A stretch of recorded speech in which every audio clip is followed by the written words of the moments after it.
नमस्ते दोस्तों, आज मैं आपको गणित के बहुत ही अच्छे सवाल कराऊंगा। इस वीडियो को पूरा देखना। चलिए स्टार्ट करते हैं। पहला सवाल है, एक वस्तु के अंकित मूल्य तथा क्रय मूल्य का अनुपात 7:6 है। यदि 10% छूट दी जाती है तो लाभ कितना प्रतिशत है। प्रश्न को थोड़ा सा ध्यान से समझेंगे, कोई भी गलती नहीं करेंगे तो सवाल बिल्कुल सीधा दिमाग में जाएगा और इसको करने का तरीका आप अगर आपने अच्छे से सीखा तो कभी नहीं भूलोगे। एक तो होता है मार्क प्राइस। मार्क प्राइस की अगर जानकारी आपको नहीं है तो मैं बता दूं, ये मार्क प्राइस वो होता है जो प्रोडक्ट पे लिखा होता है। जैसे आपने कोई क्रीम खरीदी तो उस क्रीम पे जो प्राइस पड़ा हुआ होगा वो मार्क प्राइस होता है। आपने देखा होगा कभी कभी कि भाई क्रीम पर या किसी भी वस्तु पर प्राइस आपका 250 है और दुकानदार आपको 245 में दे देता है। 250 लिखा हुआ है फिर भी 245 में दे देता है ना। वही छूट और वही लॉस होता है। चलिए, ये हो गया मार्क प्राइस। फिर एक होता है कॉस्ट प्राइस और एक होता है सेलिंग प्राइस। सभी चीजों को सीखेंगे। मार्क प्राइस जो वस्तु पर लिखा हुआ है, कॉस्ट प्राइस वो जितने में वस्तु को खरीदा गया है। दुकानदार 250 की चीज को 245 में दे रहा है तो उसने खरीदा कितने में होगा, उससे भी कम में खरीदा होगा, 245 से भी कम में खरीदा होगा, तभी तो आपको दे रहा है। तो जितने में खरीदा है वो वैल्यू यहां पे आएगी। फिर उसके बाद वो बेच कितने में रहा है उसके हिसाब से प्रॉफिट निकलता है। प्रश्न क्या है, एक वस्तु के अंकित मूल्य तथा क्रय मूल्य का अनुपात 7:6। अंकित मूल्य और क्रय मूल्य 7:6 है।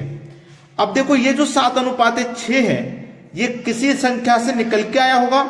जैसे अगर मैं इसके आगे की एक जीरो बढ़ा दूं, इसके आगे भी एक जीरो बढ़ा दूं, जैसे मैं यहां 70 लिखूं, यहां 60 लिखूं, तो जीरो से जीरो कट गया, 7:6 हो गया। तो मैं एक जीरो बढ़ा करके उस संख्या को बना सकता हूं। ठीक है, तो यदि 10% छूट दी जाती है, क्या कहा है 10% छूट, तो मार्क प्राइस मेरे 70 रुपए की है। 70 रुपए की चीज है, उस पर 10% की छूट दी जाती है, तो 70 का 10% निकाल लो। 2 जीरो से 2 जीरो गया, 7 एकम 7 आ जाएगा, यानी कि 7 की छूट दी जा रही है। 10% का मतलब 7 रुपए की छूट दी जा रही है। मार्क प्राइस 70 रुपए है। 70 रुपए की चीज पर 7 रुपए की छूट दी जा रही है। इसका मतलब उसे कितने में बेच रहे हैं, 63 रुपए में बेच रहे हैं। वस्तु पे लिखा हुआ मूल्य है 70, लेकिन दुकानदार वो आपको 63 में ही दे रहा है। वस्तु पे लिखा हुआ मूल्य 70 है लेकिन दुकानदार 70 में नहीं दे रहा, आपको 63 में दे रहा है। आप खुश हो गए कि भाई 70 की चीज हमको 63 में मिल गई, लेकिन दुकानदार को अभी भी फायदा हो रहा है क्योंकि दुकानदार ने वो 60 रुपए में खरीदी थी और आपको बेचा 63 रुपए, तो उसे 3 रुपए का फायदा अभी भी हुआ। कितने पर हुआ 3 रुपए का फायदा, 60 में खरीदी थी ना, 60 पे होगा। और प्रतिशत के लिए 100 से गुना।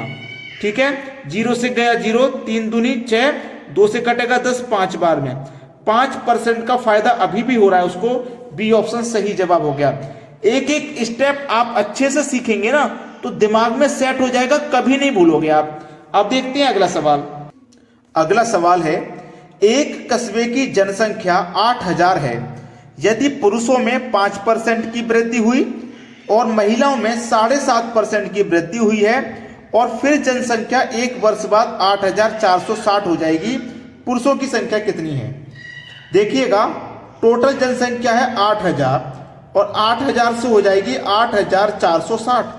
एक वर्ष बाद कितनी हो जाएगी, 8460 हो जाएगी, है ना। यही तो कहा गया है। एक बात कही है क्या 5% की वृद्धि पुरुषों की है और महिलाओं की 7.5%। तो 8000 जनसंख्या थी, 8000 में 5% निकालो 8000 का, 2 जीरो से 2 जीरो गया, 8 पंजे 40 और एक ही जीरो 400। तो पुरुषों में 5% की वृद्धि हुई, 5% का मतलब 400 की वृद्धि हुई है। ठीक है, ये जो 8000 जनसंख्या है इसमें पुरुष भी हैं यानी कि मैन भी है, महिलाएं भी हैं यानी कि फीमेल भी हैं। मैन कितने वृद्धि हुए, 5%।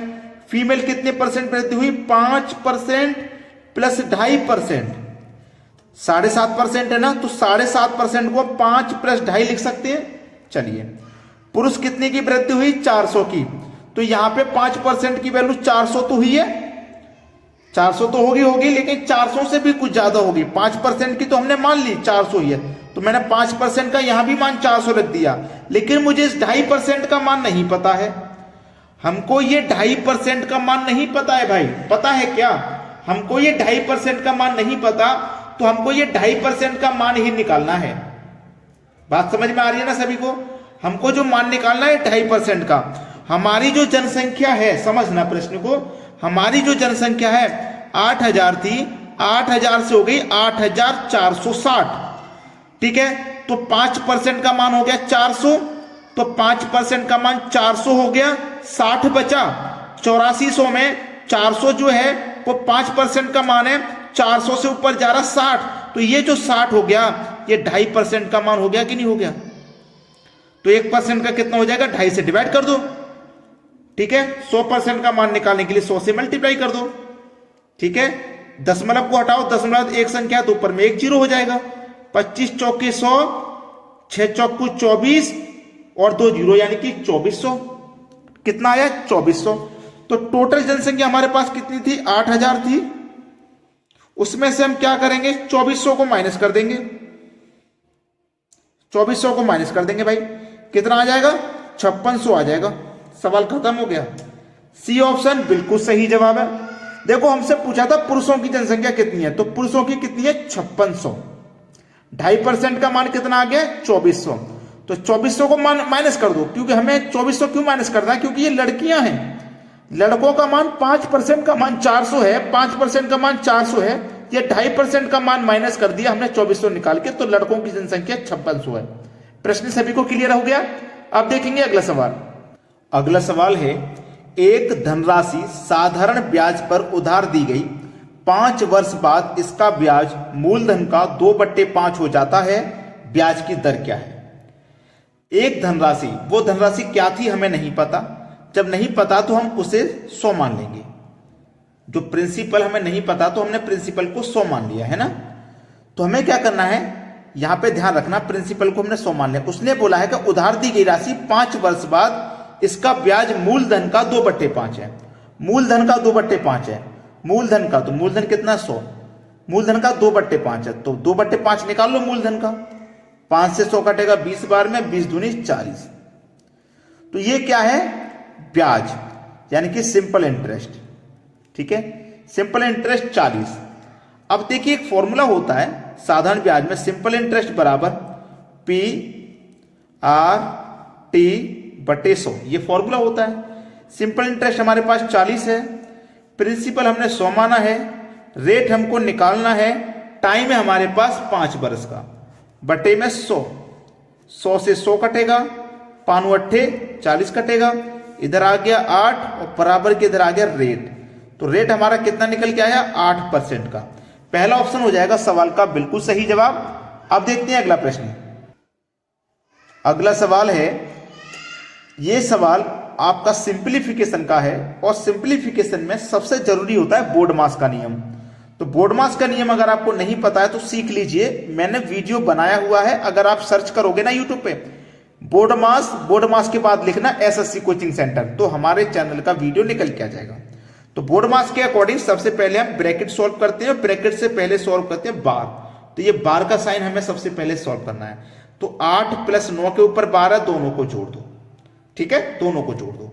तो इधर 40 × 1/3, 15 + 11 - 8 और 9 17, जोड़ दिया हमने दोनों को।